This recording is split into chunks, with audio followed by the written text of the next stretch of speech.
Hello friends, welcome back to my channel. আমি শম্পা। তোমরা সবাই কেমন আছো? আশা করছি সবাই ভালো আছো, আর আমিও ভালো আছি।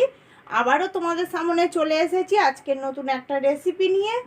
তো সবাই তো বানায়, আমি কিভাবে বানাই সেটাই তোমাদের সাথে শেয়ার করব। তো চলো দেখতেই থাকো, সঙ্গে থাকো, নিশ্চয়ই তোমাদেরও ভালো লাগবে। আর এখানে দেখো আমি আধা কিলো চিকেন নিয়েছি, আর চিকেনটাকে ভালো করে ধুয়ে আর নুন হলুদ আর গুঁড়ো লঙ্কা একটু মিশিয়ে রেখেছি, রেড চিলি পাউডার। আর এখানে দুটো পেঁয়াজ নিয়ে নিয়েছি, আর পেঁয়াজটাকে কুচিয়ে নেব।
আর আমার সম্পূর্ণ মেশানো হয়ে গেছে। এবারে আমি ঢাকনা দিয়ে আধা ঘন্টা রেখে দেব। আর এদিকে দেখো আমি কড়াইতে তেল গরম বসিয়ে দিয়েছি, আর এর মধ্যে আমি আলু দিয়ে দেব। আলু আমি বেশি দেব না, 4 পিসই দেব। তো এই 4 পিস আলুটাকে আমি ভালো করে ভেজে নেব। আর এখানে দেখো আমার আলু ভাজাটা হয়ে গেছে। আর আমি আবার কড়াই তেল দিয়ে দিয়েছি। তো আমার আধা ঘন্টা হয়ে গেছে, তাই আমি এবারে চিকেনটাকে রান্না করব। তো কড়ার মধ্যে আমি এবারে দেব সামান্য পরিমাণে চিনি। তো চিনিটা সম্পূর্ণ কালারের জন্য, কোনো মিষ্টি হওয়ার জন্য নয়। তো এবারে দুটো তেজপাতা দিলাম, আর এবারে দিয়ে দেব দুটো এলাচটাকে একটু ফাটিয়ে দিয়েছি।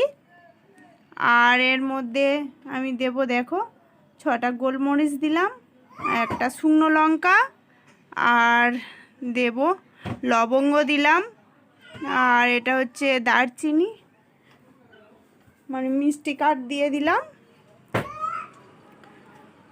আর এবারে দেখো চিকেনটাকে আমি খুলেও দেখাচ্ছি।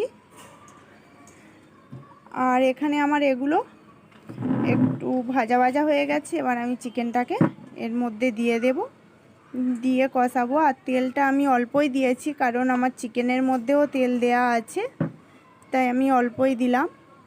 তো এবারে এইভাবে বারবার কষাতেই থাকবো, ঢাকনা দিয়ে দেব। দিয়ে আমি দেখো বারবার একটু খুলে কষিয়ে নেব, কারণ চিকেন থেকে একটু জল বার হবে, ওই জলটা ভালো করে শুকিয়ে কষিয়ে দেব, কষিয়ে তেল ছেড়ে যাবে। আর আমি এর মধ্যে দেখো একটা টমেটোই দিয়ে দিলাম। তো দিয়ে এটাকে আবারও ঢাকা দিয়ে দেব। তো বারবার আমি এইভাবে একটু ঢাকনা দিয়ে দিয়ে কষিয়ে নিলাম। আর এবারে তোমরা দেখতে পাচ্ছ তেলও আমার ছেড়েছে। তো এবারে আমি আলুটা অ্যাড করে দেব, দিয়ে ঢাকনা দিয়ে দেব। এবার যাতে আলুটা ওর ভাজাই আছে, তো ওর সঙ্গে আরও কিছুক্ষণ থাকলে আলুটা সিদ্ধ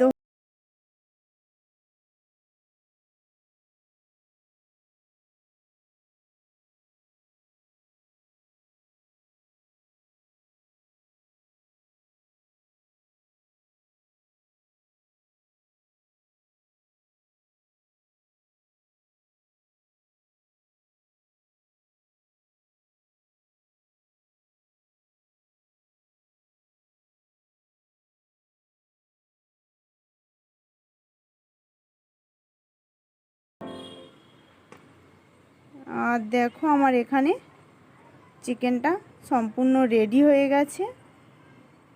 আর দেখো কালারের জন্য আমি চিনিটাও দিয়েছিলাম। তো আমি এখানে গ্যাসটা অফ করে দিলাম। আর রেসিপিটা যদি ভালো লেগে থাকে তাহলে একটা লাইক করবে, কমেন্ট করবে আর শেয়ার করবে। যারা আমার চ্যানেলে নতুন তারা আমার চ্যানেলটাকে সাবস্ক্রাইব করে প্লিজ আমার পাশে থাকবে। আর পাশে থাকা বেল আইকনটিও প্রেস করে দেবে, যাতে আমার নতুন নতুন ভিডিওর নোটিফিকেশান তোমাদের কাছে চলে যায়। আর আবারও নতুন একটা রেসিপির সঙ্গে দেখা হবে। ততক্ষণে সবাই ভালো থাকবে, সুস্থ থাকবে। আজকের মতো টাটা।